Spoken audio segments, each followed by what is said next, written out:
Assalamualaikum warahmatullahi wabarakatuh. Seperti biasa saya akan membahas alur cerita dari Against the Sky Supreme ya guys. Sebelum ke pembahasan jangan lupa, like, comment and subscribe ya. Yuk tanpa basa-basi lagi kita langsung ke pembahasannya, di episode sebelumnya.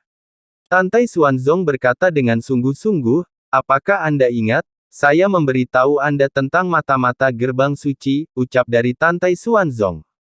Ingat, kepala gerbang suci dan Mai Gongsun Yang Chun, kepala Xie Jue Chen Zhu Daosheng, kepala jimat Feng Qingcheng, kepala formasi, dan Duan Changqiong kepala jiwa binatang, kemudian, ada 30 penatua secara total, termasuk tetua di divisi jiwa suci, divisi jimat, divisi senjata, dan divisi formasi, ucap dari Tan Yun. Tantai Xuanzong berkata dengan sungguh-sungguh, ingat saja, di antara orang-orang itu, pasti ada beberapa orang yang mengirim seseorang untuk berurusan denganmu di belakangku, karena kamu disukai oleh Master Sekte ini, kamu akan berjalan di atas es tipis di gerbang suci di masa depan, kamu harus lebih berhati-hati, ucap dari Tantai Xuanzong C.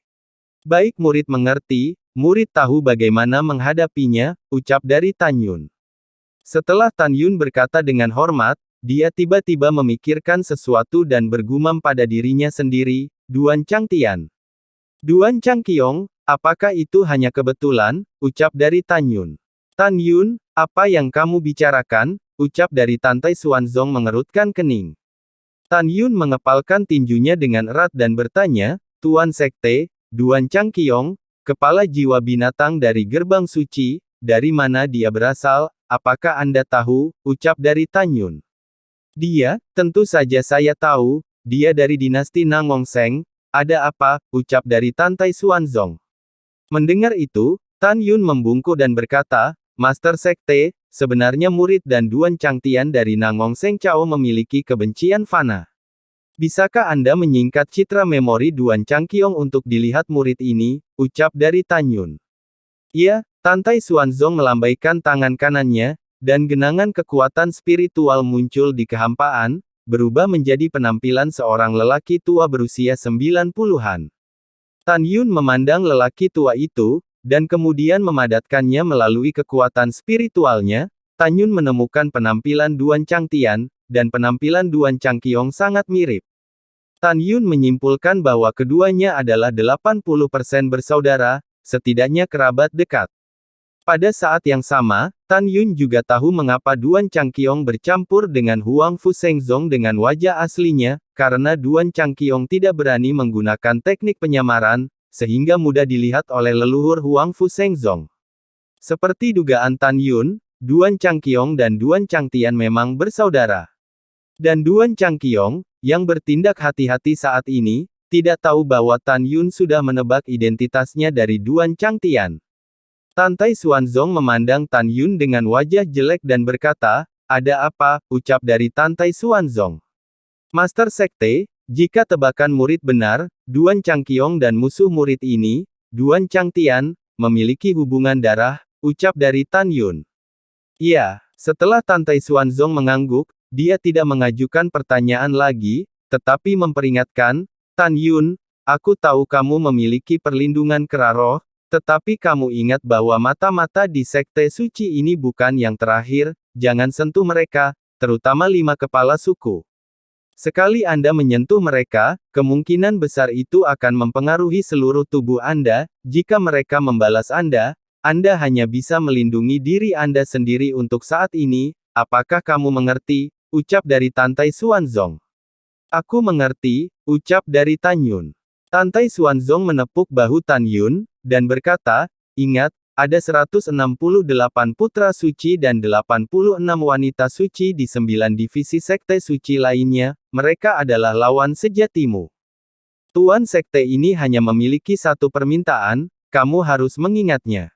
Jadikanlah putra dan putri suci yang menghalangimu menjadi batu loncatan di jalur pertumbuhanmu, kamu telah menjadi pertama di sekte dalam, pertama di sekte abadi, dan juga harus menjadi yang pertama di sekte suci. Tuan sekte ini memiliki harapan yang tinggi untuk Anda, dan jangan biarkan master sekte ini kecewa, ucap dari Tantai Xuanzong. Mendengar ini, Tan Yun membungkuk dan berkata, Aku tidak akan mengecewakanmu, ucap dari Tan Yun. Oke, Master Sekte ini menantikan penampilanmu, dan Tan Yun, Huang Fuyu adalah anak dari sahabat Master Sekte ini, kamu harus melindunginya, ucap dari Master Sekte. Murid itu mengerti, ucap dari Tan Yun dengan hormat. Setelah itu, Tantai Xuanzong mengangkat penghalang kedap suara dan berubah menjadi seberkas cahaya yang melesat ke langit dan menghilang tanpa jejak. Pada saat ini, Sen Subing sudah mengemudikan perahu roh, membawa 312 murid dari ranah alam jiwa ilahi, dan Sen Suzhen dan Sen Qinfeng sedang menunggunya. Wosh, setelah Tan Yun menyapu perahu roh, keempat tetua membungkuk dan berkata, bawahan memberi selamat kepada kepala suku, dan kepada tetua tertinggi, ucap dari keempat tetua. Kemudian lebih dari 10.000 murid bersujud dan berteriak, murid memberi selamat kepada kepala suku, ucap dari para murid. Dalam gelombang pasang suara para murid, Sen Subing mengendarai perahu roh dan menghilang di atas dojo yang berjasa. Huangfu Shengzong Shengmen terletak di kedalaman alam rahasia Huangfu, seluas 700.000 mil. Gerbang suci sebagian besar terdiri dari pegunungan terjal. Karena gunung abadi menjulang ke awan, mereka seperti ombak biru besar yang bergelombang satu sama lain. Oleh karena itu, gerbang suci juga disebut pegunungan biru. Kota Shengmenfang terletak di area tengah Gunung Biluoling, seluas 3.000 mil. Seluruh Fangcheng, di bawah restu formasi, ditangguhkan dalam kehampaan, dan di bawah Fangcheng adalah sebuah danau dengan radius 10.000 mil. Air danau itu sehitam tinta, memancarkan aura kehancuran yang dahsyat. Danau ini adalah danau kehancuran yang mengejutkan. Di kehampaan timur di depan danau kehancuran, ada platform tinggi yang tergantung di langit, yaitu platform kehancuran. Begitu ada murid, mereka bisa pergi ke platform kehancuran untuk pertempuran yang menentukan. Platform kehancuran didirikan oleh Patriark Sekte, ketika dia mendirikan Huangfu Shengzong. Selama puluhan ribu tahun, banyak orang meninggal di platform kehancuran yang menyebabkan darah merembes ke dalam platform, membuatnya terlihat berdarah. Keesokan harinya, di siang hari, Sen Subing mengendarai perahu roh dan menerbangkan orang banyak dari kekosongan timur kota Shengmenfang sampai ke timur lagi. Tan Yun dan yang lainnya mengetahui dari mulut Sen Subing bahwa di domain Biluolingshan, 9 divisi lainnya adalah yang terjauh dari Fangcheng, dan hanya gerbang gunung berjasa mereka yang hanya berjarak 30.000 mil dari Fangcheng.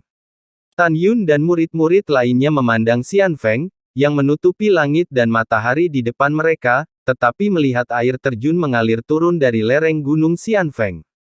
Di sebuah monumen besar yang berdiri di atas air terjun, ada ukiran yang kuat dari tempat perlindungan berjasa, penyusup mati, 8 karakter raksasa. Mata bisa melihat melalui tirai air terjun yang lebarnya 1000 kaki, dan lubang hitam pekat dengan diameter 100 kaki mulai terlihat. Setelah itu, Sen Subing memberitahu Tan Yun dan yang lainnya bahwa kehampaan gelap adalah pintu masuk ke tanah suci yang berjasa. Formasi pengetahuan diatur di pintu masuk, hanya dengan memegang token dari para pemimpin senior dan murid dari divisi berjasa gerbang suci, mereka dapat melewati pintu masuk alam rahasia dengan aman dan memasuki alam suci yang berjasa. Jika tidak ada token, bahkan jika kultivator di tingkat alam jiwa suci masuk secara paksa, itu akan dihancurkan oleh formasi. Setelah sebagian besar murid mendengarnya, mereka sangat bersemangat. Setelah itu, Sen Subing mengeluarkan token berjasa utama, menjentikkan jari gioknya, dan setelah sinar kekuatan spiritual ditembakkan ke token, seberkas cahaya menyilaukan keluar dari token dan melesat ke pintu masuk alam rahasia di air terjun. Sen Subing mengendarai perahu roh dengan kecepatan tinggi, melewati pintu masuk alam rahasia, dan muncul di alam suci dengan prestasi yang membanggakan. Tapi itu adalah penemuan alam suci berjasa, yang 90% mirip dengan pola alam rahasia berjasa Xianmen. Perbedaan 10% yang tersisa adalah bahwa alam suci berjasa adalah 2 kali lebih luas dari alam rahasia berjasa. Tan Tailong mengelus janggutnya dan tersenyum, teman-teman kecil, untuk membiarkan Anda beradaptasi dengan tanah suci berjasa sesegera mungkin, Master Sekte mengirim seseorang untuk menciptakan tanah suci berjasa sesuai dengan pola tanah suci berjasa. Ada juga tanah suci berjasa, 10 pagoda ruang waktu biji sesawi kelas atas yang didirikan di dojo. 5 artefak kelas menengah, 3 artefak kelas tinggi, dan 2 artefak kelas atas. Ada juga gulungan ruang waktu artefak agung kelas rendah, ucap dari Tan Tai Long. Setelah semua orang mendengar ada gulungan ruang waktu kelas rendah instrumen yang ditinggikan, mereka sangat bersemangat. Anda tahu, 1 hari kultivasi internal setara dengan 60 hari di luar. Teman-teman kecil, jangan terlalu cepat bahagia. Tan Tai Long menghela nafas, untuk membuka gulungan ruang waktu dari senjata agung inferior selama 1 hari, kalian membutuhkan 10.000 batu roh kelas atas. Kelas 1 hari, Anda membutuhkan 20.000 batu roh kelas atas untuk membukanya. Dan kelas tinggi suatu hari, Anda membutuhkan 30.000 batu roh kelas atas. Dan untuk membuka kelas atas suatu hari, Anda membutuhkan 50.000 batu roh kelas atas. Tetapi, jika kamu ingin membuka gulungan ruang waktu dari senjata agung tingkat rendah selama 1 hari, itu akan memakan waktu 1 hari penuh, 100.000 batu roh kualitas terbaik. Hanya ada 10 peringkat rendah dan 8 kursi peringkat menengah di tanah suci berjasa. Dan 8 tambang roh tingkat menengah, 5 tingkat tinggi, dan 3 tambang roh tingkat atas. Gabungan tambang roh ini, menambang selama sebulan penuh, hanya cukup untuk membuka gulungan ruang waktu artefak agung tingkat rendah selama 1 hari. Jadi, jangan terlalu senang, space-time scroll, tetapi dalam jangka pendek, itu tidak bisa digunakan sama sekali, ucap dari Tan Tai Xuanzong. Mendengar ini, Tan Yun berpikir pada dirinya sendiri dengan cemberut, tugas yang paling mendesak adalah mendapatkan ramuan untuk menyempurnakan resinan pil, kelas atas, dan kemudian memikirkan beberapa cara untuk mendapatkan batu roh yang cukup untuk membuka ruang dan waktu senjata agung tingkat rendah gulir. Hanya dengan cara ini, Yukin dapat diberikan pil peremajaan terbaik sesegera mungkin, sehingga dia dapat menyingkirkan penderitaan penyakit jantung sesegera mungkin, ucap dari Tan Yun di dalam hatinya. Pikiran Tan Yun berlari kencang, bagaimana cara mendapatkan batu roh itu? Sen Subing mengendarai perahu roh dan mendarat di dojo yang berjasa, dan kemudian menugaskan semua murid lembah peri budidaya. Lembah peri Tan Yun masih nomor 1. Mu Mengyi nomor 2, Zhong Wu Xiao nomor 3, Tuo Bai Yingying nomor 4, Sue Zian nomor 5, Nangong Ruksue nomor 6, Huang Fuyu nomor 7. Kemudian, Sen Subing menugaskan Sen Qingfeng penatua kedua dari divisi berjasa Gerbang Suci, untuk bertanggung jawab untuk merancang Zhongfu. Kostum murid berjasa Zhongfu dan Xianmen hampir sama. Satu-satunya perbedaan adalah bahwa 2 karakter, Bingyun, pada kostum telah diubah menjadi Gerbang Sein Bingyun. Setelah semuanya beres, Sen Subing tidak bisa melihat ke arah Tan Yun, lalu menatap para murid, lalu dia berkata, tempat para murid berlatih di alam rahasia berjasa Xianmen adalah lembah abadi awan beku, dan tempat tinggalmu sekarang adalah lembah Frozen Cloud Sein, ucap dari Sen Subing. Setelah berbicara, Sen Subing memandang Sen Qingfeng yang masih berada di alam pemurnian jiwa, dan berkata, nanti, Anda membawa beberapa murid ke Fangcheng, dan ketika Anda menemukan toko pakaian leluhur yang dibuat khusus, Anda tidak boleh terlalu lama tinggal di Fangcheng, agar tidak ditangkap oleh orang lain. Dan juga, meskipun tempat perlindungan kita hanya berjarak 30.000 mil dari Fangcheng, kita tidak boleh menganggap enteng untuk mencegah serangan diam-diam, ucap dari Sen Subing. Mendengar ini, Sen Qingfeng berkata dengan hormat, bawahan ini mengerti, ucap dari Qingfeng. Setelah berbicara, Sen Qingfeng memandang Luo Fan, Yang Chong, dan Fang Qinghan, dan berkata, kalian bertiga, temani sesepuh ini, ucap dari Sen Qingfeng. Baik tetua kedua, ucap dari ketiganya berkata dengan hormat. Sen Qingfeng mengeluarkan perahu roh dan hendak pergi bersama mereka bertiga.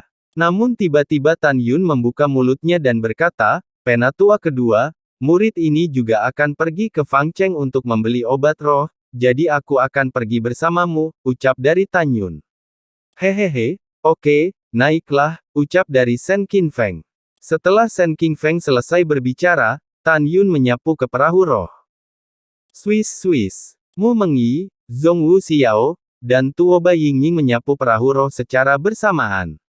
Kakak ipar, aku juga ingin berbelanja di Fangcheng, ucap dari Sue Zian berubah menjadi bayangan ungu dan muncul di perahu roh.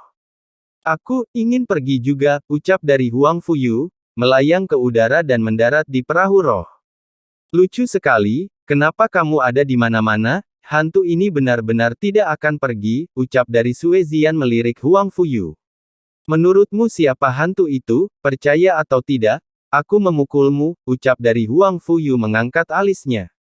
Kamu. Begitu Sue Zian membuka mulutnya, dia diinterupsi oleh Tan Yun, berhentilah membuat masalah, Zian, aku tidak akan membawamu bersamaku jika kamu membuat masalah lagi, ucap dari Tan Yun.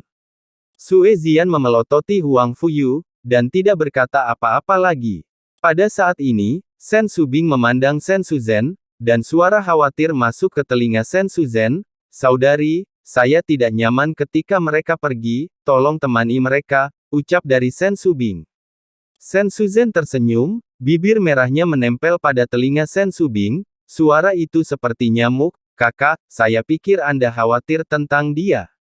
Apakah Anda tidak menyukai gurumu? Mengapa Anda berubah pikiran sekarang, ucap dari Sen Suzhen menggoda. Kakak, saya tidak mengerti apa yang Anda katakan, ucap dari Sen Subing. Setelah itu Sen Suzhen menyapu ke perahu roh dan mendarat di perahu roh. Setelah itu, Sen Qinfeng mengendarai perahu roh dan terbang keluar dari tanah suci berjasa, butuh setengah jam untuk terbang ke Fangcheng. Semua orang turun dari perahu roh, dan tiba-tiba, mereka merasakan gelombang niat membunuh, memancar dari orang-orang yang melihat ke arah mereka. Tan Yun melihat ratusan murid alam jiwa ilahi lainnya di bawah gerbang kota, menatapnya dengan mata yang tidak ramah, dengan penghinaan yang dalam di matanya. Sen Suzhen, yang merupakan pemimpin organisasi pembunuhan di masa lalu, mengabaikan ratusan murid 9 divisi, niat membunuh melintas di matanya yang indah, dan kemudian berkata kepada Tan Yun dan yang lainnya, ayo pergi, masuk ke Fangcheng, ucap dari Sen Suzhen. Tan Yun dan yang lainnya mengangguk, dan Tan Yun memimpin dalam berjalan menuju gerbang kota. Ketika Tan Yun melangkah ke gerbang kota, dua murid tingkat ketiga dari alam jiwa ilahi yang menjaga gerbang kota tiba-tiba berteriak pada Tan Yun, menurut aturan sekte, murid sekte dalam memasuki Fangcheng secara pribadi dan akan dibunuh tanpa ampun, ucap dari murid penjaga gerbang. Salah satunya, menggunakan 100% kekuatannya, tinju kanannya menghantam dada Tan Yun dengan celah retakan dengan radius 10 kaki. Orang lainnya berubah menjadi bayangan, memegang tombak harta karun kelas atas, dengan ruang gemetar, dan menusuk tenggorokan Tan Yun. Dua murid penegak hukum, tidak kenal Tan Yun. Tentu saja mereka tahu. Karena sejak Tan Yun membunuh tetua penegak hukum dari sekte luar dan kemudian menyebabkan para tetua penegak hukum dari sekte dalam dieksekusi di depan umum oleh penguasa di puncak raksasa Panlong, Tan Yun adalah musuh publik para murid penegak hukum seluruh Huang Fu Shengzong. Pada saat ini, dua murid penegak hukum hanya ingin membunuh Tan Yun karena Tan Yun masih mengenakan pakaian divisi berjasa sekte dalam dan menggunakan aturan klan. Menghadapi serangan mendadak keduanya, Sen Qinfeng, Mu Mengyi, dan Sue Zian tampak cemas. Sen Suzhen bersuara kepada mereka, mereka berdua hanya berada di level ketiga dari roh dan jiwa, kalian tidak perlu khawatir tentang Tan Yun, ucap dari Sen Suzhen. Dari sudut pandang 109 murid divisi, Tan Yun yang berada di tingkat pertama alam jiwa, menghadapi dua murid penegak hukum, dan dia akan terluka parah bahkan dia akan mati. Namun, apa yang terjadi selanjutnya membuat para murid tercengang. Tan Yun tidak bergerak seperti gunung, sudut mulutnya sedikit terangkat, dan tinju kirinya menembak murid penegak hukum yang menyerang dadanya tiba-tiba. Pada saat yang sama, dia mengubah tangan kanannya menjadi cakar dan meraih tombak yang menusuk dengan tangan kosong. Retakan. Dengan suara retakan tulang yang jelas, murid penegak hukum pertama, saat tinju kanannya bertabrakan dengan tinju kiri Tan Yun, langsung hancur, darah berceceran di mana-mana, dan jari-jarinya yang patah terbang bersama. Kenapa kekuatanmu begitu kuat, tidak tanganku, ucap dari salah satu murid itu. Murid penegak hukum yang kepalan tangan kirinya hancur, memuntahkan darah, terbang terbalik di udara, dan jatuh 100 meter jauhnya. Mengapa kekuatanmu begitu kuat, ucap dari murid penengah hukum.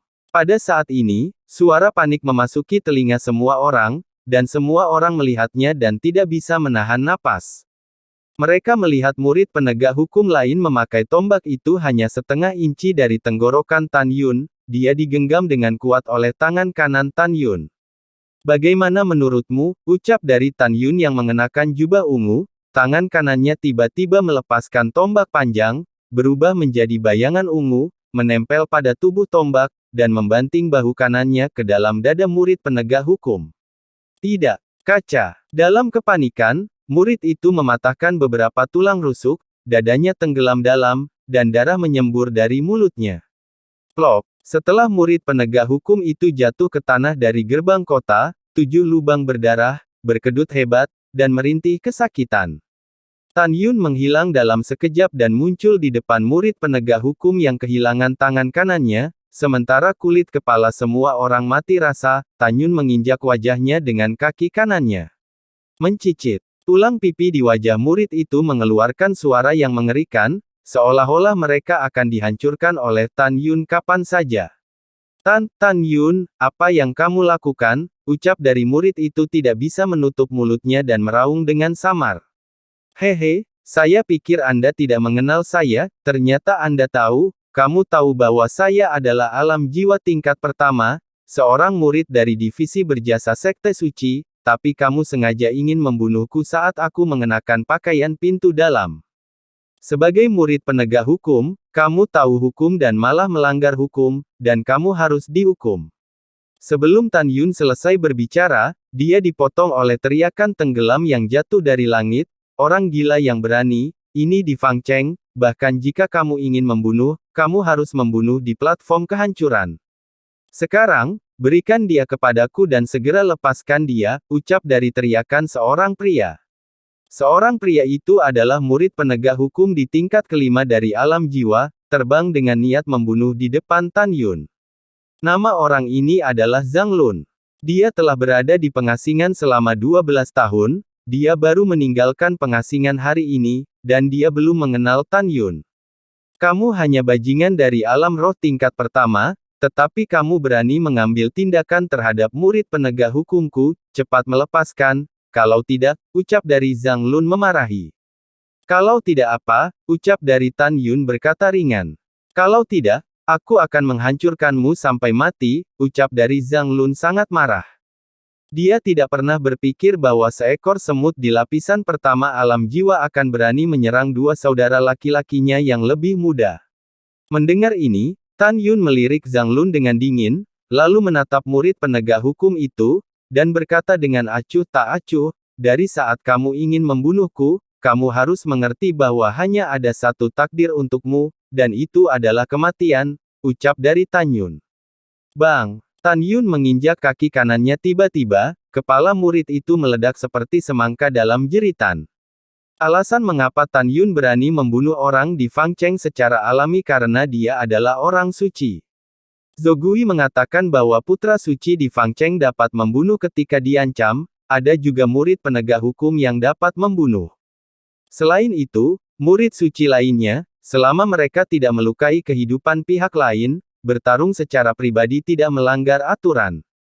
Swiss. Kakak Zhang, selamatkan aku, ucap dari jiwa murid penegak hukum, jiwa murid itu menjerit dan terbang keluar dari kepalanya yang apatah, namun jiwa itu dihancurkan Tan Yun dengan gelombang kekuatan spiritual, dan jiwa orang ini hilang. Kamu berani membunuh murid penegak hukumku, ini adalah hukuman mati. Lari ke Thunder Claw, ucap dari Zhang Lun meraung marah, melambaikan tangan kanannya ke arah Tan Yun, dan dalam sekejap, cakar raksasa berubah dari kekuatan guntur di kehampaan, membawa kekuatan guntur ke arah Tan Yun. Dia sangat percaya diri dan dengan satu pukulan dari Thunder Claw, dia berpikir akan dapat dengan mudah menghancurkan murid yang sombong divisi berjasa di depannya ini. Namun, adegan berikutnya membuatnya ngeri. Setelah mengetahui bahwa Thunder Claw miliknya yang cukup untuk menghancurkan harta karun kelas menengah, menyelimuti Tan Yun, tubuh Tan Yun tiba-tiba bergetar dan ambruk. Kamu hanya di tingkat pertama dari alam jiwa ilahi, bagaimana kamu bisa begitu kuat, ucap dari Zhang Lun. Jeritan Zhang Lun tiba-tiba berhenti, dia merasakan bayangan ungu di depannya, tetapi Tan Yun muncul di depannya dan meraih lehernya dengan satu tangan. Tan Yun menatap Zhang Lun dengan main-main, menurut aturan sekte, tidak seorang pun kecuali raja yang memiliki hak untuk mengeksekusi putra suci. Kalian tiga bajingan tidak hanya memprovokasi putra suci ini, tetapi juga ingin membunuh putra suci ini, Anda harus dihukum, ucap dari Tan Yun. Mendengar ini, Zhang Lun membuka matanya lebar-lebar dan panik, putra suci yang mana kamu, ucap dari Zhang Lun. Namun setelah itu, 5 jari tiba-tiba mengerahkan kekuatan, retak. Itu mencubit leher Zhang Lun. Ketika 5 jiwa Zhang Lun hendak keluar dari kepalanya, Beng, Tan Yun meledakkan kepalanya dengan kepalan tangan kirinya, menyebabkan kelima jiwa itu musnah sebelum mereka muncul. Plop, mayat tanpa kepala itu jatuh lemas di genangan darah. Puci, Tan Yun menjentikkan lengan kirinya, dan kekuatan spiritual keemasan pucat yang menyilaukan menembus kehampaan dan meledak ke arah para murid penegak hukum yang ketakutan di bawah gerbang kota. Bang, maafkan aku. Suara memohon belas kasihan tiba-tiba terputus. Pada saat ini, ratusan murid 9 divisi adalah penonton, dan basis kultivasi tertinggi hanya tingkat kelima dari alam jiwa. Semua orang melihat Tan Yun yang menentukan, dan mata mereka menafsirkan apa yang mengejutkan dan panik. Mereka tidak pernah membayangkan bahwa Tan Yun, dengan ranah tingkat alam jiwa ilahi tingkat pertama, akan menghancurkan 2 murid penegak hukum dari alam jiwa ilahi tingkat ketiga dan salah satu dari alam jiwa ilahi tingkat kelima dengan begitu mudah. Tan Yun yang tak tahu malu melirik ratusan murid yang menonton, dan berkata dengan ringan, pergi untuk orang suci ini, ucap dari Tan Yun. Bang! Setelah mengatakan ini, Tan Yun menendang mayat Zhang Lun di depannya, menendang ke arah atusan terbang kaki dan jatuh di depan semua orang. Tan Yun, kamu benar-benar agung, mengapa kamu tidak mengajariku caranya? Tiba-tiba, suara wanita yang dingin datang dari belakang para penonton. Para penonton melihat ke belakang, tetapi mereka melihat seorang wanita ramping dengan gaun hijau mendekat, matanya yang dingin menatap Tan Yun. Kata penegakan hukum yang disulam di dada wanita itu cukup menarik perhatian. Semuanya, lihat, ini Fan King di sini, akan ada pertunjukan yang bagus untuk ditonton kali ini. Dia bisa membunuh murid tingkat kelima dari alam jiwa ilahi, kekuatannya sekarang sebanding dengan tingkat keenam alam jiwa ilahi. Benar, selain itu, statusnya sangat mulia, dia adalah pendamping Tao Zhao Wansha, putra penegak hukum, ucap dari para murid. Ketika para murid berdiskusi, mereka tanpa sadar memberi Fan King koridor berbentuk manusia yang mengarah ke Tan Yun. Fan King mengabaikan kerumunan, dia berjalan melewati kerumunan dengan cahaya dingin, dan berhenti 10 kaki dari Tan Yun. Saya mendengar bahwa Tan Yun adalah yang pertama di pintu luar, pintu dalam, dan pintu peri. Hari ini, Fan King, aku ingin mempelajari trik brilian Tan Shengzi. Tolong beritahu aku, ucap dari Fan King Yu. Fan King Yu membalik tangannya, dan pedang terbang seputih salju muncul di tangan kanannya. Pada saat ini, semua orang bodoh tahu bahwa Fan King sedang mencoba untuk membalas 3 murid penegak hukum yang mati. Kamu ingin bertarung denganku, apakah kamu layak? Ucap dari Tan Yun memandang Fan King sambil tersenyum. Itu adalah tatapan idiot, senyum yang sangat menghina, seperti tamparan tak terlihat di wajah. Memompa semangat tinggi Fan King yang bangga memiliki ekspresi yang sama di wajahnya. Tan Yun mengabaikan Fan King, melihat ke belakang dan membungkuk kepada Shen Suzhen, penatua tertinggi, ayo pergi ke kota, ucap dari Tan Yun. Baiklah, ucap dari 8 Shen Suzhen melirik Tan Yun dengan setuju, dan berjalan menuju gerbang kota selangkah demi selangkah. Alasan mengapa Shen Suzhen memujinya adalah karena Tan Yun baru saja membunuh 3 orang, dan dia sangat puas. Ketika Shen Suzhen adalah pemimpin organisasi pembunuh, tangannya berlumuran darah orang yang tak terhitung jumlahnya, yang membuatnya berdarah dingin terhadap musuh. Jika bukan karena fakta bahwa dia adalah seorang penatua di divisi berjasa, jika tidak, dia pasti sudah membunuh 3 murid penegak hukum. Tapi dia tahu bahwa dia tidak bisa. Bagaimanapun, ini adalah kontes antar murid. Jika dia campur tangan, itu akan menindas yang kecil, dan kehormatannya akan kecil. Pada saat ini, Mu Mengyi, Zhong Wuxiao, dan Huang Fuyu mengikuti dengan cermat. Kakak ipar itu luar biasa, ucap dari Sue Zian tertawa dan berjalan melewati Tan Yun. Ketika Tan Yun berjalan menuju gerbang kota, ada suara mengejek dari Fan Qing di belakangnya, "Tan Bajingan, jangan berpura-pura meremehkanku untuk menutupi ketakutanmu saat menghadapiku, berhenti saja untukku," ucap dari Fan Qing. Tan Yun berhenti, rasa dingin melintas di matanya yang berbintang, dan perlahan menoleh untuk melihat Fan Qing. Fan Qing menunjuk ke arah Tan Yun dengan pedangnya, dan berkata dengan nada menghina, "Tan Yun, aku akan memberimu 10 jurus, apakah kamu berani melawan?" ucap dari Fan Qing. 10 jurus, ucap dari Tan Yun mengerutkan kening, lalu perlahan-lahan menjulurkan satu jarinya ke wajah Fan Qing, menggelengkan kepalanya.